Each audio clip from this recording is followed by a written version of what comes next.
오늘 살펴볼 하나님의 말씀은 계시록 19장 말씀, 어린 양의 혼인잔치에 관한 말씀입니다. 오늘도 계시록 19장 말씀을 가지고 그 뜻을 풀어나갈 때에 주께서 지혜와 계시의 영을 부어주사 하나님 뜻과 복음 진리를 밝히 깨닫게 되는 귀한 시간이 되기를 간절히 축복합니다. 아멘. 축복합니다. 오늘 살펴보게 될 19장을 보면 이 일 후에 메타다우타라는 말로서 시작되고 있는데요.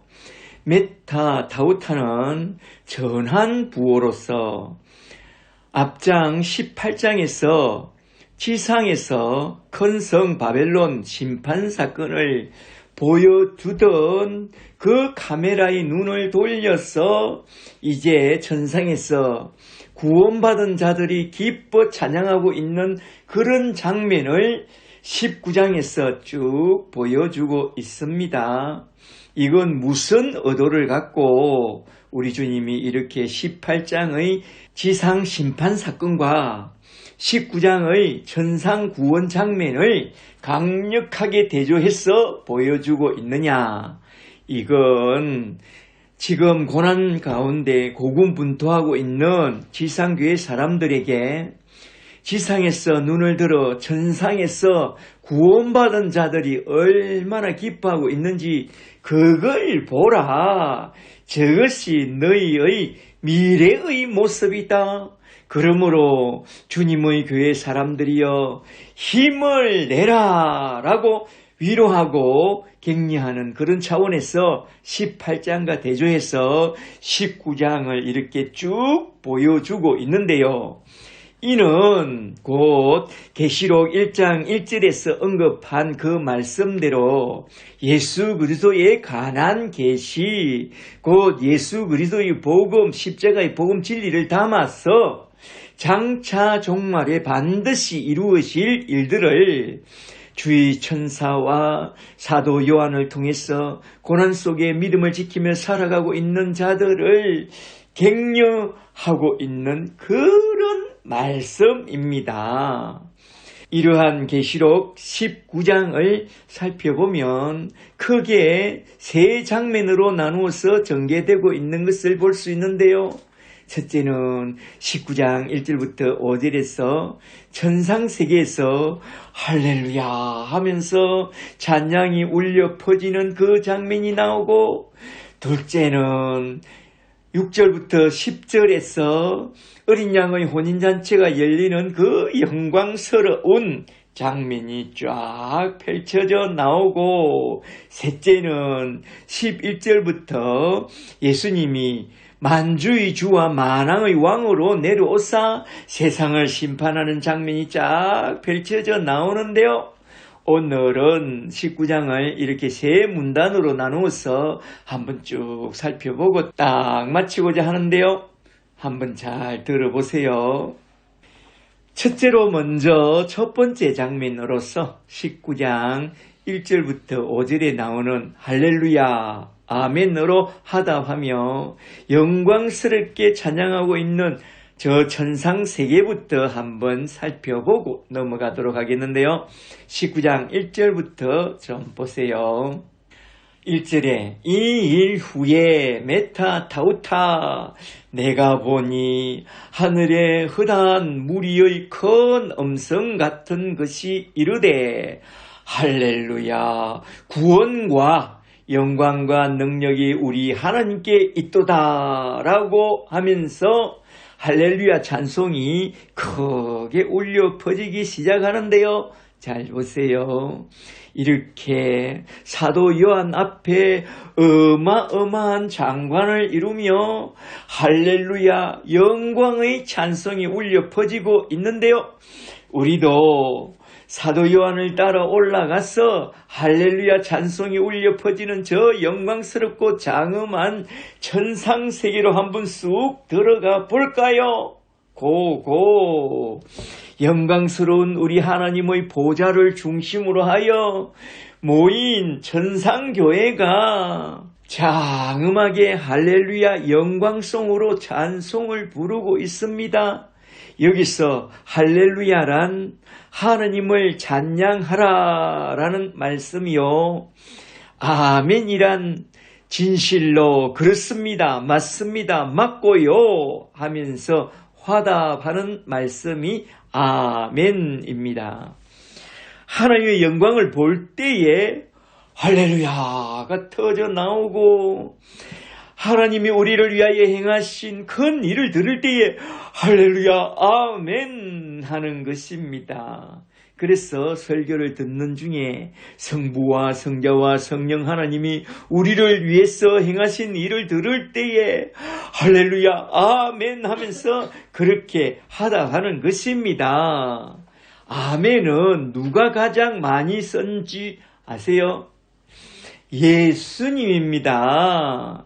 진실로 진실로 아멘 아멘 내가 너에게 이르노니 사람이 물과 성령으로 거듭나지 아니하면 하나님의 나라에 들어갈 수 없느니라 할 때에 여기서 진실로 진실로라는 단어가 원전에는 아멘 아멘으로 나와 있습니다. 진실로 진실로 아멘 아멘 거듭난 사람만 천국에 들어갈 수 있느니라 라고 우리 주님이 말하고 있습니다. 우리 주님이 아멘이라는 말을 제일 많이 썼습니다. 이제 19장 1절부터 할렐루야 영광송으로 찬송하는 그 모습을 한번 쭉 살펴보도록 할까요? 잘 보시면 크게 세 부류의 무리가 세 차례에 걸쳐서 할렐루야로 찬양하는 그런 모습이 딱딱 나오는데요. 첫째로 먼저 19장 1절 2절을 보니 하늘에 허다한 무리가 큰 음성으로 할렐루야 찬양을 합니다. 1절에 이 일 후에 내가 들으니 하늘에 허다한 무리의 큰 음성 같은 것이 있어 이르되 할렐루야 구원과 영광과 능력이 우리 하나님께 있도다. 2절에 그의 심판은 참되고 어로우신지라 음행으로 땅을 더럽게 한 큰 음녀를 심판하사 자기 종들의 피를 그 음녀의 손에 갚으셨도다. 아멘. 여기서 하늘에 허다한 무리란 누구냐 하면 전에 계시록 7장 9절에서 한번 보여주었던 그 무리들입니다. 계시록 7장 9절을 잠깐 한번 보고 넘어가도록 할까요? 계시록 7장 9절에 각 나라와 족속과 백성과 방언에서 아무도 능히 셀 수 없는 큰 무리가 나와 흰옷을 입고 손에 종려가지를 들고 보좌 앞과 어린 양 앞에 서서 큰 소리로 외쳐 이르되 구원하심이 보좌에 앉으신 우리 하나님과 어린 양께 있도다 라고 찬양하는 그 무리들인데요. 그들은 이번에는 어떻게 찬양하고 있느냐 하면 19장 1절에서 할렐루야를 외치면서 하나님의 구원과 영광과 능력을 찬양하고 또한 하나님의 심판, 말하자면 계시록 17장과 18장에 나오는 그 큰 음녀 바벨론을 심판하신 그 심판이 참되고 어렵다고 그렇게 찬양합니다. 하나님을 대적하고 예수님의 피를 흘리고 주님의 몸된 교회 성도들의 피를 흘리던 저 큰 음녀 바벨론을 심판하시면 마땅하고 참되고 어렵다라는 것입니다. 말하자면 먼저 성부와 성자와 성령 하나님이 우리를 구원해 주심에 너무나도 감사하면서 찬양하고, 그리고 또 성부께서 성자 하나님을 보내사 세상을 심판하신 그 일을 크게 찬양하고 있습니다. 그리고 그 다음에 19장 3절에서 두 번째 할렐루야 찬양이 툭 터져 나오는데요. 19장 3절을 잘 보세요. 3절에 두 번째로 할렐루야 하니 그 연기가 세세토록 올라가더라. 아멘. 이건 누구의 찬양일까요? 두 번째로 할렐루야 하면서 찬양한 이 찬양은 누구의 찬양일까요? 아마도 이건 구원받을 자들을 섬기라고 보내심을 받았던 그 천사들이, 그들이 도와준 택함받은 자들이 영광스러운 구원을 받고 하늘나라로 올라와서 하나님의 구원하심과 하나님의 영광을 찬양할 때에 함께 맞장구 치면서 올려드린 그런 찬양이 아닐까, 저는 그렇게 한번 생각해 봤습니다. 이때에 그 연기가 세세토록 올라가더라 라는 말이 나오는데, 이 말씀을 원전에 보니 그녀의 연기가 라고 되어 있는 것을 볼 때에 이건 음녀를 심판하신 그 연기, 용과 짐승과 거짓 선지자를 붙잡아서 저 불과 유황으로 타는 지옥 불못에 던지니 그 유황천의 연기가 세세토록 올라가더라. 그녀의 연기가 세세토록 올라가더라. 이 말씀입니다. 마태복음 25장 41절을 보니 저 마귀 사탄을 따르는 자들도 동일한 저주를 받아서 마귀와 그 사자들을 위하여 예비된 저 영원한 지옥 불못에 던져진다고 해요. 불과 유황으로 타는 지옥 불못에서 세세토록 밤낮 괴로움을 받게 된다, 이 말입니다. 그러니 그런 지옥 불못에는 절대로 너희는 들어가지 말라, 이겁니다. 한 번 죽는 것은 사람에게 정하신 이치요, 그 후에는 지옥 심판이 있다고 했는데, 지옥과 심판을 말하면 사람들은 대체로 웃기는 소리로, 농담으로 여깁니다. 지옥과 심판을 말하면 그렇게 웃기는 소리로, 농담으로 여기면 안 됩니다. 지옥과 천국 이야기를 심상히 여기면 안 됩니다. 천국과 지옥의 이야기를 심상히 여기다가 누가복음 16장에 나오는 그 부자처럼 저 음부 지옥 불못으로 떨어지면 절단납니다. 영원히 세세토록 고통을 당합니다. 우리는 천국과 구원의 복음, 예수 십자가의 복음을 잘 듣고 잘 믿어 성령까지 딱 받고 반드시 천국에 다 들어가게 되시기를 주의 이름으로 간절히 축복합니다. 아멘. 그렇다면 구원이란 뭔지 아세요? 구원이란 첫째는 하나님의 진노의 지옥 행벌에서 구원받는 그것이 구원이요. 둘째는 저 원수마귀 사탄과 죄의 굴레로부터 구원받는 그것이 구원입니다. 그렇다면 구원은 누가 받게 되느냐? 구원받는 기준이 뭔지 아세요? 죄입니다. 죄란 윤리나 도덕이나 율법을 범하는 그런 죄를 말하는 게 아니라 천국과 지옥을 가르는 그 죄란 요한복음 16장 9절에서 우리 주님이 이렇게 말씀했습니다. 요한복음 16장 9절에 죄에 대하여라 함은 나 예수를 믿지 아니함이라고 했습니다. 예수를 믿지 않는 그 죄로 말미암아 지옥에 간다, 이 말입니다.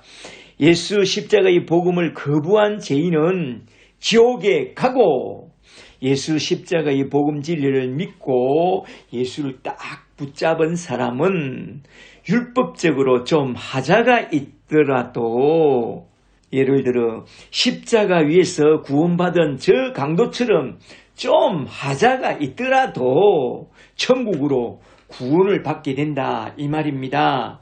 말하자면 구원받는 기준은 죄입니다.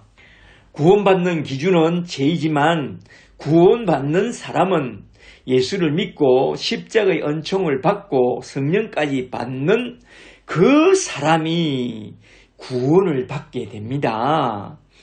죄인이 진노의 지옥 행벌 심판에서 구원받는 길은 오직 예수를 믿는 그것밖에 없습니다. 예수 그리스도는 천국에 들어가는 길이요 진리요 생명길입니다. 천하에 다른 길은 없습니다. 고린도전서 1장 18절에서 예수 그리스도와 십자가의 도는 멸망하는 자들에게는 미련하게 보여도 구원받을 우리에게는 하나님의 지혜요 하나님의 능력이라고 했습니다. 그러므로 하나님의 능력이요 하나님의 지혜인 예수 그리스도와 십자가의 복음을 잘 받아들이시고 예수님을 꼭 붙잡으세요.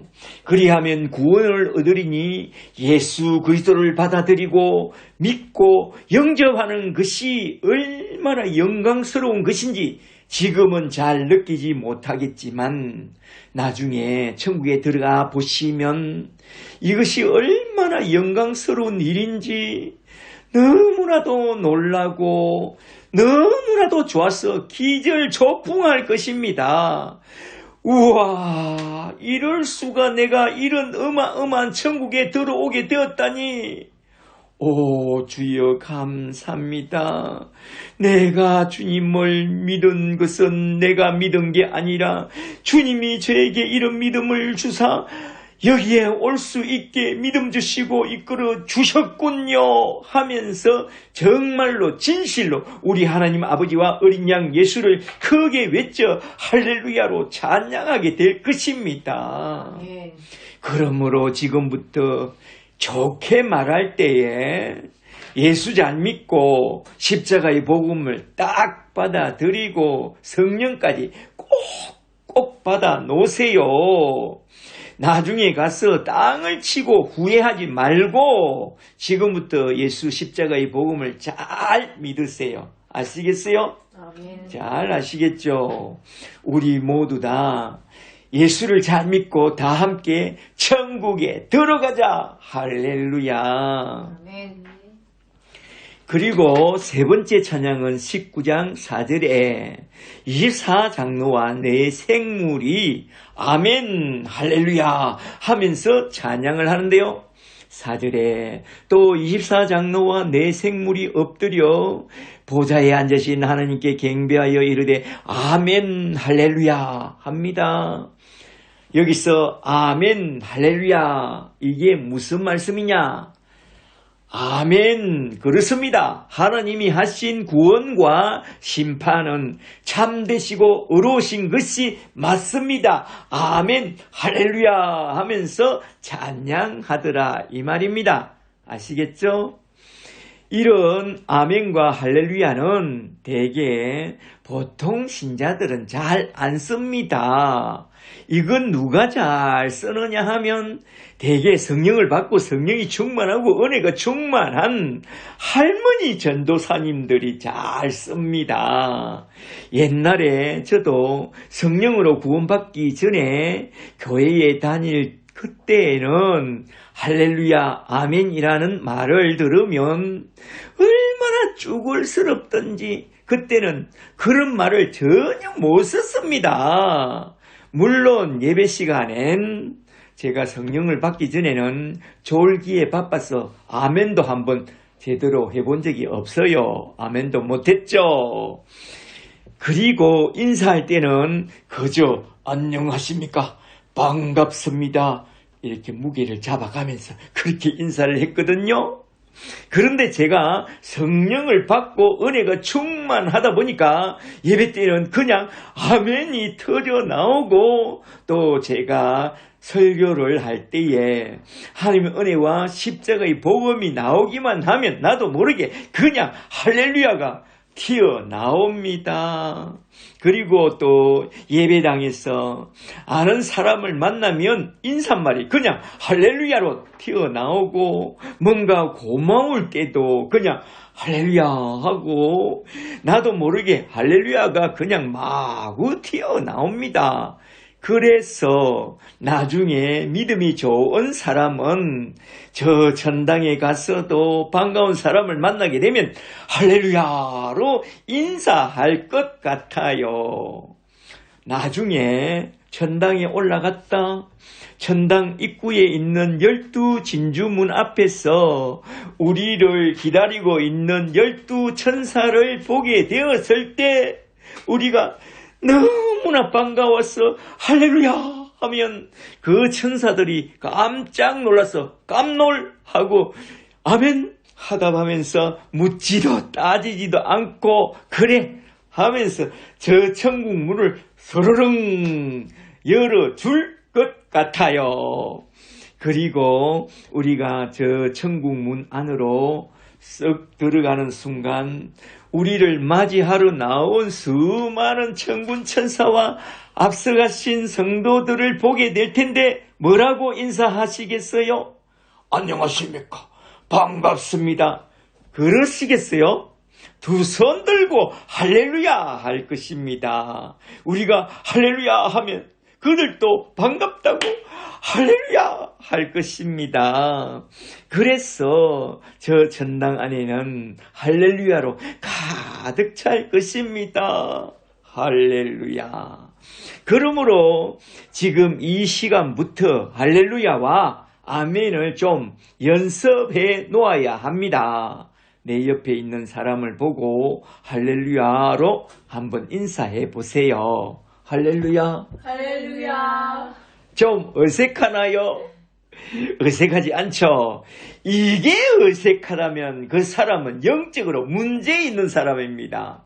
그 문제의 해결책은 예수님입니다. 속히 예수 잘 믿고 성령까지 딱 받으세요. 그러면 됩니다. 할렐루야. 아멘. 그 다음에 19장 5절을 보니 이렇게 세 차례의 찬양이 울려 퍼지자마자 하느님의 보좌로부터 화답이 나오는데요. 19장 5절을 잘 보세요. 5절에 보좌에서 음성이 나서 이르되 하나님의 종들아 곧 그를 경외하는 너희들아 작은 자나 큰 자나 다 우리 하나님께 찬송하라 하더라. 아멘. 이렇게 하느님과 하느님이 하신 그 일에 대하여 할렐루야, 아멘 할렐루야로 찬양하는 것은 우리 성도들이 마땅히 올려드려야 할 찬양이라는 거요. 입술의 열매라는 것입니다. 할렐루야, 아멘.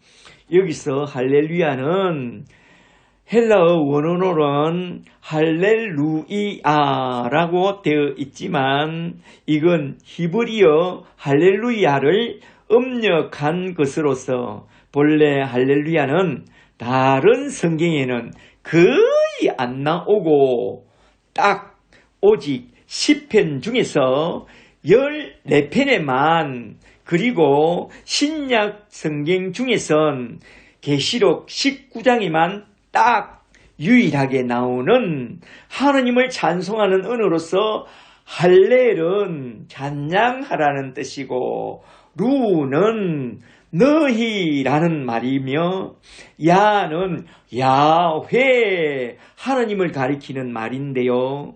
할렐루야는 곧 하느님을 너희는 찬양하라 라는 말입니다. 우리가 언제나 부를 그 찬송은 바로 할렐루야요. 아멘 할렐루야다 이 말입니다. 요한을 통해서 보여준 이 노래는 지금 땅 위에서 고난당하는 믿음의 권속들에게 주는 위로와 격려의 메시지입니다.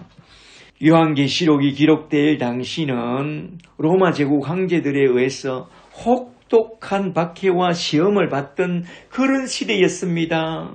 사자굴에 던짐을 당하고 원행극장 중앙에 세워놓은 십자가 위에 매달아 불화살을 날려서 화행을 시키고 끓는 기름 가마솥에 던져 엮고 때로는 절의 고도인 밤모섬에 보내져서 굶겨 죽임을 당하는 그런 박해와 큰 환난의 시대였습니다.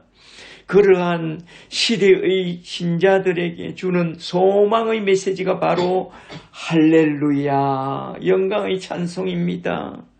비록 이 땅 위에서는 환난과 고통, 시험과 어려움을 당할지라도 눈을 들어 저 천상교회에서 찬양하는 것을 보라. 그리고 천국 소망을 품고 할렐루야로 찬송 부르며 믿음의 선한 싸움을 잘 싸우고 돌아오라는 그런 말씀입니다. 지금 이 땅에서 사는 우리 신자들의 삶은 그때나 지금이나 유혹과 핍박과 시험의 연속입니다. 이 악한 세상을 사는 동안에 비록 삶에 지쳐서 쓰러지고 넘어질지라도 세상이 우리를 속일지라도 슬퍼하거나 노여워하지 말고 혹 저 원수마귀와 그의 종들로 인하여 우리 소망이 사라지고 절망 중에 헤맬지라도 우리를 구원하실 주 예수 그리스도의 이름 앞에 무릎 꿇고 우리 삶의 주관자 되시는 우리 주님을 바라보고 또 우리가 돌아갈 저 영원한 천성을 바라보고 할렐루야로 찬송하라 이 말입니다. 그리할 때 내 영혼에 영원한 구원에 대한 감사가 다시 시작되고 모든 것이 다 떠나고 모든 것을 다 잃어도 다시 또다시 새로운 희망이 되살아나기 시작할 것입니다. 그래서 19장 5절에서 하느님의 종들아 큰 자나 작은 자나 우리 하느님을 찬양하라 라고 했습니다. 그렇게 찬양하면 그게 하늘 문을 열어줄 것입니다.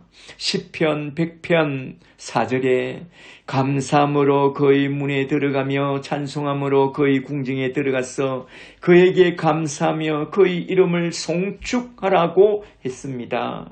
그렇게 감사함으로 찬송을 그렇게 많이 했던 다윗은 진실로 하나님의 사랑을 참 많이 받게 되었습니다. 시편 22편 3절에서 이스라엘의 찬송 중에 거하시는 하나님은 찬송 가운데 임하신다고 했습니다. 하나님이 임하시면 역사가 일어나고 기적이 일어나고 저 원수 마귀는 쫓겨나고 구원이 일어나고 새로운 일이 일어날 것입니다. 그러므로 날마다 할렐루야로 찬양하라. 집에서, 학교에서, 직장에서, 또 길을 걸어갈 때도, 운전대를 잡았을 때도 기도하고 찬양하라. 그리하면 찬양 가운데 거하시는 우리 하나님의 영이 우리의 지친 삶을 붙잡아 주시고 일으켜 주시고 다윗처럼 적진을 향하여 힘있게 달려가게 해 주시리라. 할렐루야. 아멘.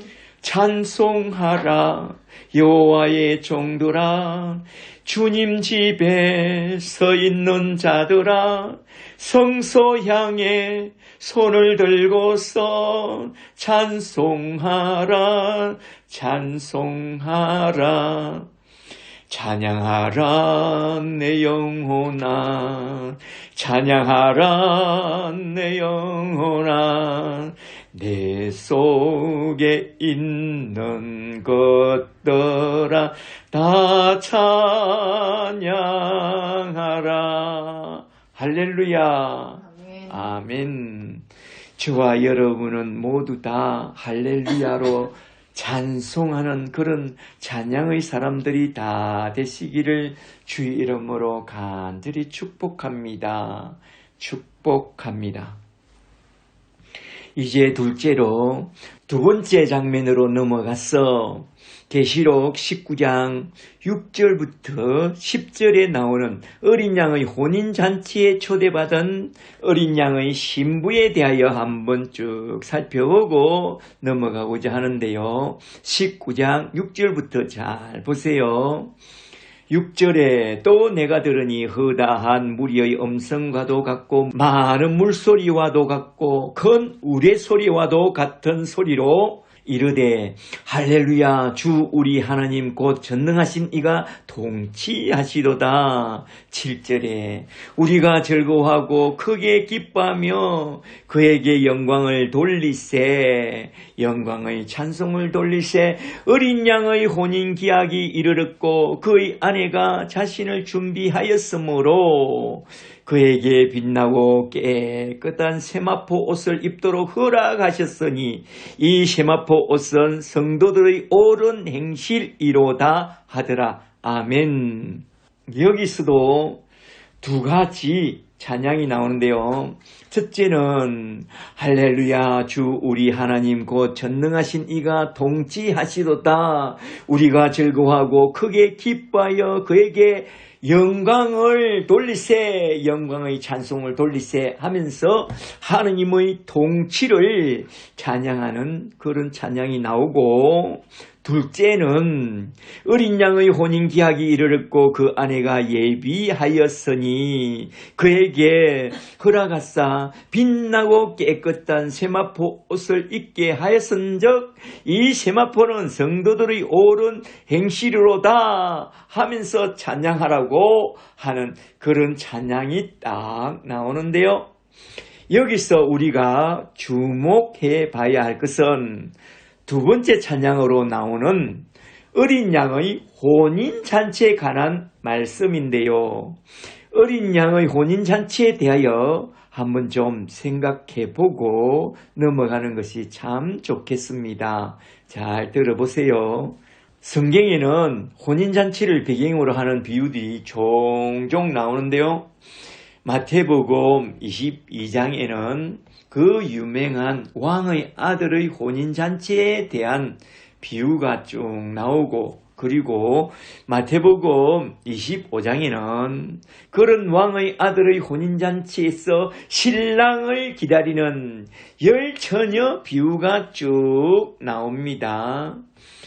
이런 혼인잔치 비유는 결국엔 어린 양의 예수님의 혼인잔치를 비유하고 있는데요.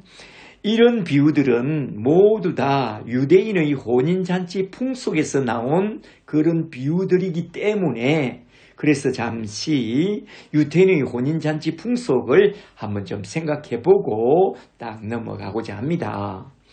유대인의 혼인 풍속은 대체로 크게 세 단계로 이루어진다고 해요. 첫째는 신랑의 부모가 신랑을 데리고 신부의 집으로 찾아가서 신부의 부모와 신부의 허락을 받아 정혼을 하는 단계요. 둘째는 그 다음에 신랑이 빙패물을 가지고 장인 장모께 그동안 신부를 길러주셔서 감사하다는 뜻으로 빙패물로 은 30세겔 이상을 드리고 신부에겐 혼인 예복을 드린다고 해요. 신랑이 신부의 집에 가서 혼인잔치를 그렇게 하고 좀 머무는 둘째 단계가 있고, 그리고 셋째는 신랑이 자기 집으로 돌아와서 거의 1년에 걸쳐서 신혼부부가 함께 살 집을 따로 다 마련한 후에 그 신부를 데리고 와서 신랑 집에서 또 혼인잔치를 하는 그런 세 단계를 밟고 난 후에 드디어 정식으로 신혼부부 생활로 딱 들어간다고 해요. 이러한 유대인의 혼인 풍속을 기초로 해서 어린 양의 혼인 잔치를 한번 살펴보면 첫째 단계에선 성부 하나님이 택한 자들을 어린 양 신부로 부르시고 구원의 복음을 듣게 하고 신랑 되신 예수를 데려가서 우리의 반응을 본 후에 정혼을 합니다. 정혼식은 믿음으로 합니다.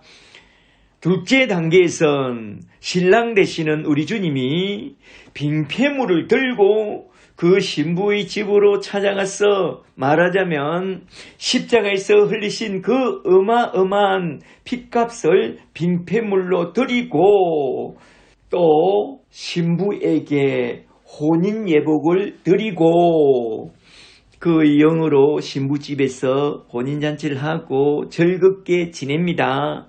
그리고 셋째 단계에선 신랑 되시는 주님께서 일단 자기 집으로 돌아가서 신혼부부가 살 집을 다 마련한 후에 다시 내려오사 그의 신부를 자기 집 영원한 집으로 데려가서 어린 양의 혼인잔치를 성대히 베풀고 천국집에서 영원한 복락을 누리게 해주시는데요. 그게 요한복음 14장 2절에 딱 나오죠. 요한복음 14장 2절에 내 아버지 집에 거할 곳이 많도다. 내가 너희를 위하여 거처를 예비하러 가노니 가서 너희를 위하여 거처를 예비하면 내가 다시 와서 너희를 내게로 영접하여 나 있는 곳에 너희도 영원히 있게 하리라 라고 했습니다. 그리하여 어린 양의 혼인잔치가 끝나면 어린 양의 신부는 영원히 우리 주님의 집에서 천국집에서 영원히 함께 살 수 있도록 모든 은혜와 평강과 축복을 부어주신답니다. 할렐루야. 그곳에 다 참여하는 저와 여러분이 되기를 주의 이름으로 축복합니다. 그런데 여기서 큰 문제가 되는 말씀이 하나 있으니 그게 뭐냐 하면요. 19장 7절 말씀인데요. 19장 7절을 잘 보세요. 7절에 우리가 즐거워하고 크게 기뻐하며 그에게 영광을 돌리세 어린 양의 혼인 기약이 이르렀고 그 다음부터 잘 보세요. 그의 아내가 자신을 준비하였으므로 밑줄짝 그의 아내가 스스로 자신을 준비했대요. 8절에 그에게 빛나고 깨끗한 세마포 옷을 입도록 허락하셨으니 언제 허락하셨을까요? 이 세마포 옷은 성도들의 옳은 행실이로다. 밑줄짝 이 세마포 옷은 성도들의 옳은 행실이로다. 아멘. 이게 무슨 뜻이냐 이거요. 한번 잘 들어보세요. 첫째로 그의 아내가 자신을 준비했다는 이 말씀은 택함을 받은 어린 양의 신부가 어린 양의 혼인잔치에 들어가려면 스스로 자신이 알아서 뭔가를 잘 준비해야 한다는 그런 말씀인가요?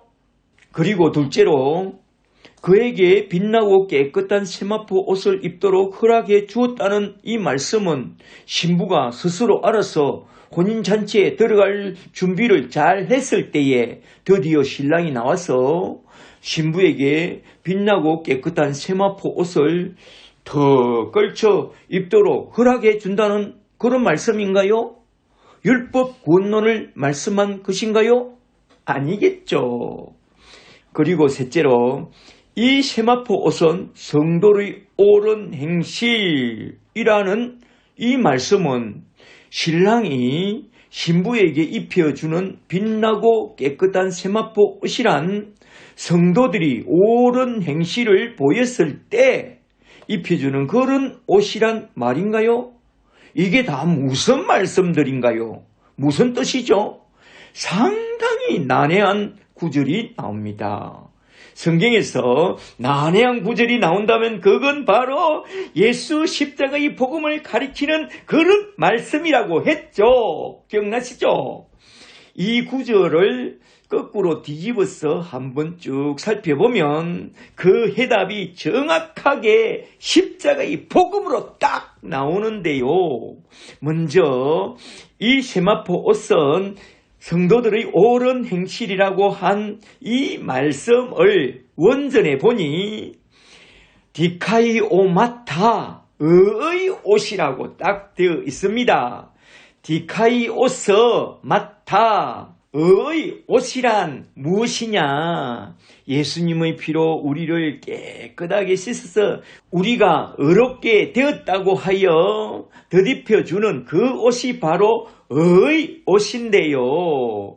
이게 어디에 한번 딱 나오느냐 하면 계시록 7장 14절에서 흰옷 입은 14만 4천 명과 아무도 능히 셀 수 없는 흰옷 입은 그 무리는 누구냐 할 때에 계시록 7장 14절에서 이 흰옷, 세마포 흰옷, 빛나고 깨끗한 세마포 흰옷을 입은 자들은 어린 양의 피에 그 옷을 씻어 희게 된 그 자들이라고 그렇게 말씀할 때에 한번 딱 나왔죠. 그렇다면 첫째로 이 세마포 옷은 예수님의 피에 씻어 희게 한 거룩한 의 옷입니다. 예수님이 입혀준 옷입니다. 둘째로 그러한 빛나고 깨끗한 세마포 옷은 누가 입혀주었느냐? 언제 입혀주었느냐? 예수님이 십자가에 달려 흘리신 그 피로 우리 주님이 우리 죄를 사해 주셨다는 그 정표로서 우리가 예수를 믿을 때에 바로 그때에 의 옷을 딱 입혀주셨습니다. 셋째로 결론적으로 그렇다면 그 아내가 자신을 준비했다는 이 말씀은 주님이 그 아내인 신부에게 선물로 주신 혼인 예복을 신부가 잘 받아서 잘 차려입고 자신을 잘 준비하고 있었다라는 그런 말씀입니다. 유태인의 혼인 예식을 보면 정확한 이 답이 나옵니다. 마태복음 22장에 나오는 왕의 아들의 혼인잔치 비유처럼 잔치의 예복을 잘 준비해 주었으면 잘 받아 입고 있어야 하는데 유독 한 사람만 그 예복을 입지 않았습니다. 그러면 안 되죠. 신랑이 예복을 잘 준비해 주었다면 신부이든지 손님이든지 그걸 잘 받아 입고 혼인 예식에 참여해야 한다 이 말입니다. 여기서 잘 들어보세요. 먼저 신랑이신 우리 주님이 신부의 집에 찾아와서 십자가에서 흘린 피로 마련한 그 구속의 혼인 빙패물과 또 신부가 입고 있어야 할 그의 예복까지 딱 주고 그 다음으로 넘어가서 그 다음에 신랑이신 주님이 그의 본가 천국집으로 돌아가서 신부와 함께 살 집을 다 마련해 놓고 때가 차면 주님이 다시 신부의 집으로 내려와서 그 신부를 친히 데리고 자기 집으로 데리고 올라가서 신랑이신 주님이 친히 어린 양의 혼인잔치를 다 준비하여 혼인잔치를 성대히 베풀고 잔치가 끝난 후엔 주님의 집에서 영원히 함께 살게 될 것이라는 그게 바로 혼인 잔치에 관한 이 말씀입니다. 그래서 혼인 잔치 이 단어는 거의 과거행으로 씁니다. 십자가에서 모든 것을 다 혼인 예복을 주님이 다 입혀줬다 이 말입니다. 십자가를 통해서 복음을 받는 순간 우리는 혼예복을 다 입게 된 겁니다. 흰옷, 세마포, 흰옷을 우리는 다 입게 되었습니다. 전에도 말씀했듯이 우리가 예수를 믿고 십자가의 은총으로 구원을 받고 성령을 받게 되는 그 순간 즉시 예수 그리스도의 피로 씻은 의 흰옷 세마포 옷을 입게 되었습니다.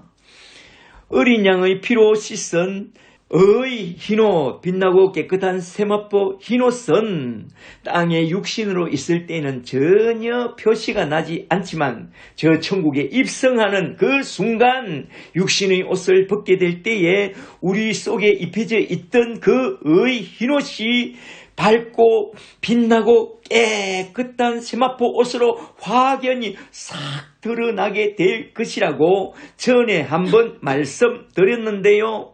기억나세요? 그걸 기억한다면 계시록 19장 7절 말씀이 이제 과거행으로 쓰였다는 것을 쉽게 이해될 것입니다.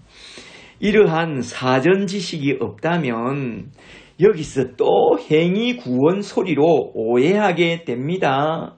그러나 원전으로 돌아가서 성도의 행실, 옳은 행실, 디카이오마타라는 이 단어가 디카이오서 마타, 의 옷이라는 뜻을 갖고 있다는 그것만 잘 알고 나면 이 구절은 곧 십자가의 피로, 어린 양의 피로 구원받게 된 그 은혜의 구원론을 말씀하고 있다는 것을 정확하게 알게 될 것입니다. 이것을 정확하게 알고 예수의 피로 그 은혜로 구원받는 저와 여러분이 다 되시기를 주 이름으로 축복합니다. 아멘. 할렐루야. 그 다음에 19장 9절에서 이어서 나오는 저 영광스러운 장면만 좀 더 보고 넘어가도록 하겠는데요. 9절에 천사가 내게 말하기를 기록하라. 어린 양의 혼인잔치에 청함을 받은 자들은 복이 있도다 하고 또 내게 말하되 이것은 하나님의 참되신 말씀이라 하기로 10절에 내가 그 발 앞에 엎드려 경배하려 하니 그가 나에게 말하기를 나는 너와 및 예수의 정언을 받은 너희 형제들과 같이 된 종이니 삼가 그리하지 말고 오직 하나님께 경배하라. 나는 말투리야 예수를 정언하는 대언의 영이라 하더라. 아멘. 그때 요한이 너무나도 순결하고 눈부시도록 아름답고 찬란한 어린 양의 혼인잔치에 청함을 받고 올라온 그 신부들을 보니 너무나도 감동이요 너무나도 황홀해서 이걸 다 보게 해준 천사 앞에 그만 엎드려 경배하려고 합니다. 그 순간 깜짝 놀란 천사가 분명하고 강력하게 말씀합니다. 그가 하는 말을 잘 들어보세요. 10절 후반절에 나는 너와 및 예수의 정언을 받은 너희 형제들과 같이 된 종이니 같은 동객이니 삼가 그리하지 말고 오직 하나님께만 경배하라. 나는 예수를 정언하는 대언의 영이라 라고 말합니다. 여기서 우리는 천사의 분명한 태도에서 중요한 교훈을 얻어야 하는데 우리가 반드시 기억하고 또 기억하고 있어야 할 너무나도 중요한 교훈은 우리가 엎드려 절하고 경배해야 할 대상은 오직 한 분 성삼위일체 하나님밖에 없다는 것입니다. 하나님이 만주의 주요 만왕의 왕이시기 때문에 우리가 엎드려 경배할 분은 오직 성삼위일체 하나님밖에 없다는 것을 분명히 알고 찬양과 경배는 오직 하나님께만 돌려드려야 한다 이 말입니다. 천사들에게 경배하면 안 됩니다. 그래서 골로새서 2장 18절에서 이렇게 말씀한 것입니다. 골로새서 2장 18절에 아무도 꾸며낸 겸손과 천사 숭배를 이유로 너희를 정죄하지 못하게 하라. 이 말씀은 천사 숭배하지 말라 이 말입니다. 그리고 또한 사람에게도 경배했어도 안 됩니다. 사도행전 14장 13절에서 바울은 이렇게 말합니다.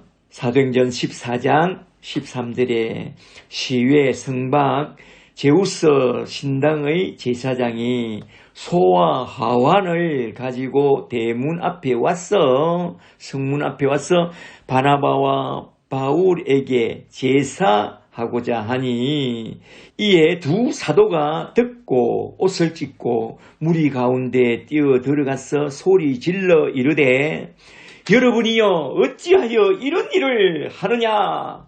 우리도 여러분과 같이 성정을 가진 사람이라 여러분에게 복음을 전한 이것은 이런 헛된 일을 버리고 천지와 바다와 그 가운데 만물을 지으시고 살아계신 하나님께 돌아와서 그에게 경배하게 하려 함이니라 라고 했습니다. 잘 보세요. 그리고 또한 사람이 경배를 받았어도 안 됩니다. 사도행전 10장 25절에서 베드로 사도가 말합니다. 사도행전 10장 25절에 베드로가 들어올 때에 고넬로가 그를 맞아 그 발 앞에 엎드려 절하니 베드로가 일으켜 이르되 일어서라 나도 사람이라 하고 딱 말렸습니다. 우리의 찬양과 경배는 오직 성삼일체 하느님께로 돌려야지 다른 데로 돌리면 안 됩니다. 우리 목사님께 영광을 돌리고 우리 목사님을 찬양하면 안 됩니다. 그러는 교회가 있다면 거기서 나오라고 하세요. 아시겠어요?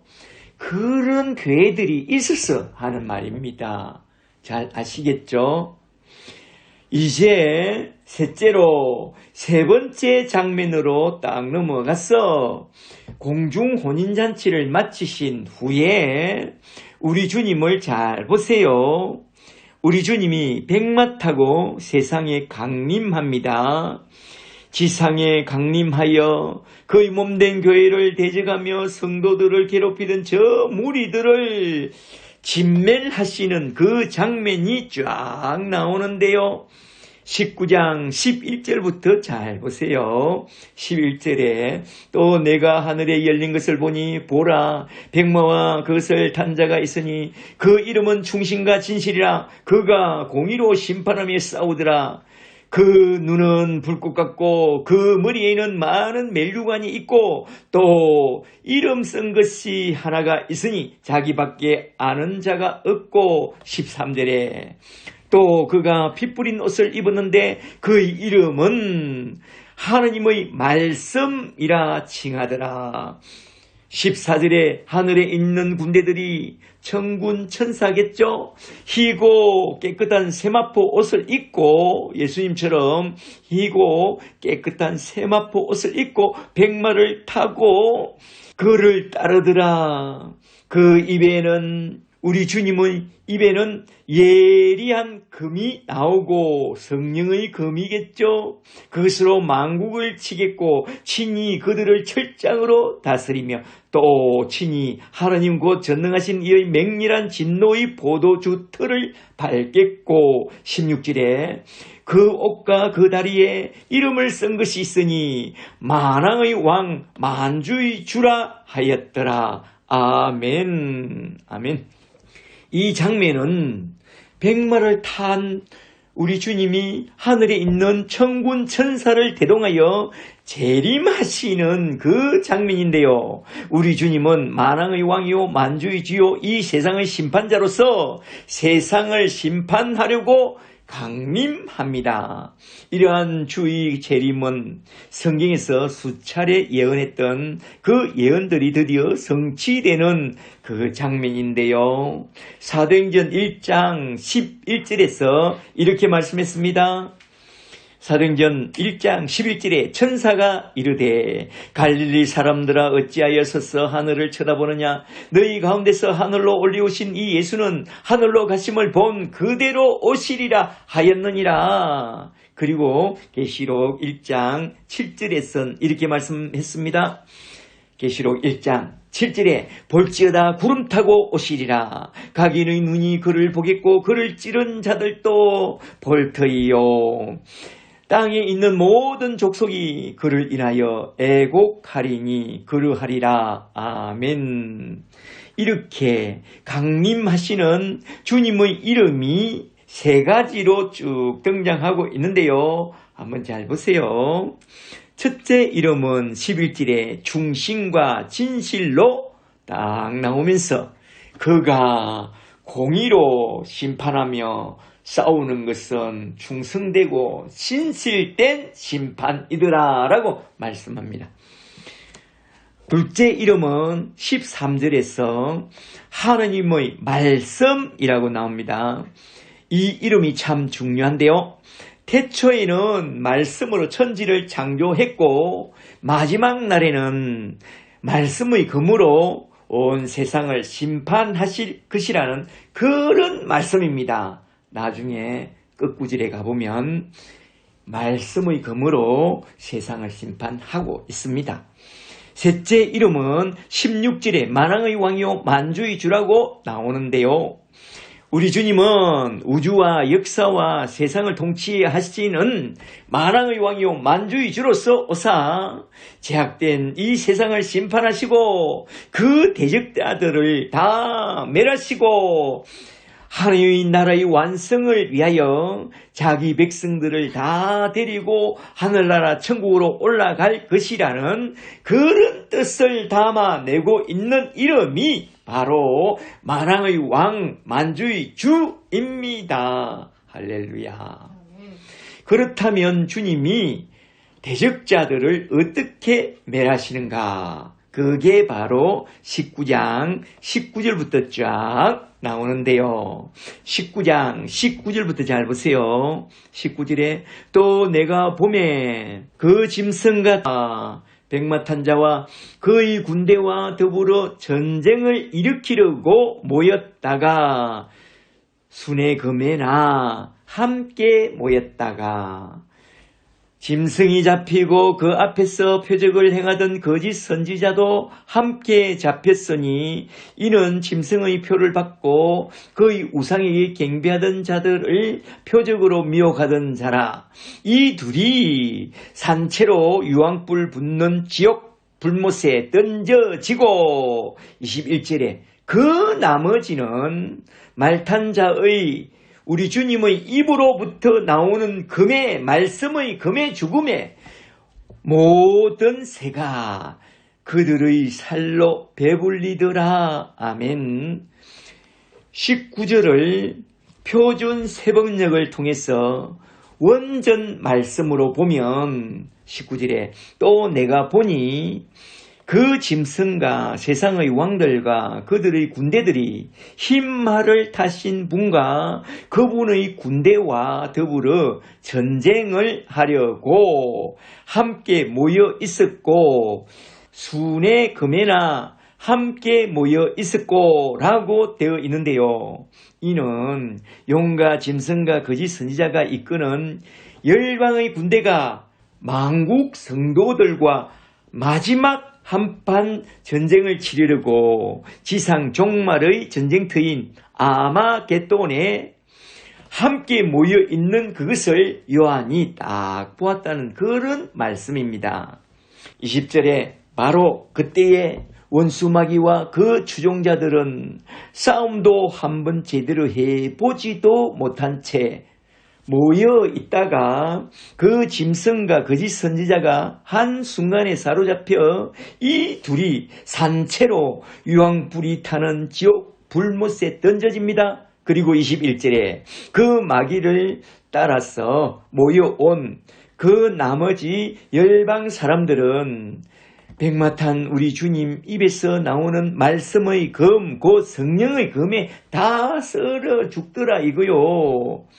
바로 그때 백마 타고 주님을 뒤따르던 하늘 군대는 천군 천사들은 그저 주님이 하시는 그 일만 바라보고 그냥 갱탄할 뿐입니다.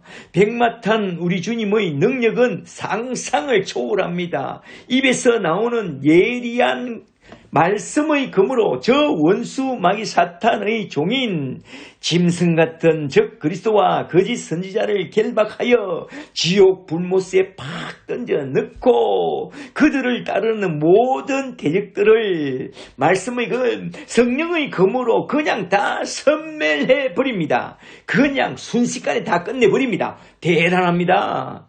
이렇게 해서 저 원수마귀 사탄을 추종하던 짐승과 거짓 선지자들과 그 추종자들은 다 잡히고 다 죽임을 당하게 된 것입니다. 그렇다면 이 모든 전쟁의 우두머리인 옛뱀, 용, 저 원수마귀 사탄은 어떻게 되었느냐?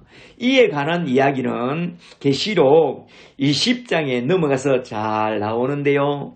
이건 다음 주에 자세히 살펴보겠지만 여기서 간단히 살펴보면 계시록 20장 7절을 좀 보세요. 7절에 천년이 참에 사탄이 그 옥에서 놓여 말하자면 십자가 위에서 한 방 퍽 맞고 저 무저갱에 천년 동안 결박당해 있던 저 마귀 사탄이 잠시 옥에서 놓였으니 8절에 옥에서 나와서 땅의 사방 백성 곧 곡과 마곡을 미혹하고 모아 싸움을 붙이리니 그들이 어디에다가 모아서 무슨 싸움을 붙였느냐 하면 아마겟돈에 모아놓고 그들을 다 태워버렸다는 거요. 10절에 또 그들을 미혹하던 마귀가 잡혔어 불과 유황 못새에 던져지니 거기는 그 짐승과 거짓 선지자도 있어 세세토록 밤낮 괴로움을 받으리라. 아멘. 이렇게 해서 아마겟돈에서 용과 짐승과 새끼 양이 다 붙잡혔어. 저 고통스러운 지옥 불못에 다 던져졌어. 세세토록 밤낮 행벌을 받게 되었다. 이 말입니다. 이렇게 해서 계시록 19장 말씀은 여기서 딱 끝이 납니다. 오늘은 이렇게 계시록 19장에 나오는 말씀을 크게 세 장면으로 나눠서 한번 쭉 살펴봤는데요.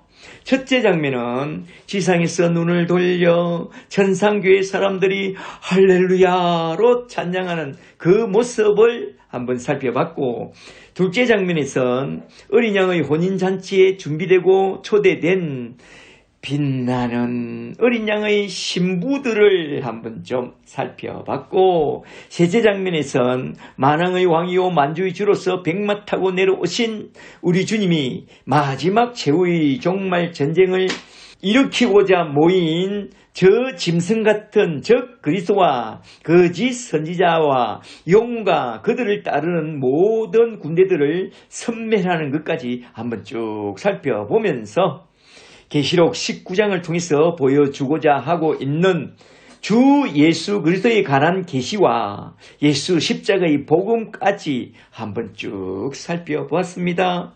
오늘 본문 말씀에 담겨있는 하나님 뜻과 주 예수 그리스도에 관한 계시를 잘 보셨다면 온전히 주 예수 그리스도를 나의 주님으로 모시고 세상 끝날까지 우리 믿음의 길을 마칠 때까지 예수 십자가를 든든히 붙잡고 우리 믿음의 길을 잘 달려가게 되시기를 주 예수 그리스도의 이름으로 간절히 축복합니다. 축복합니다. 아멘.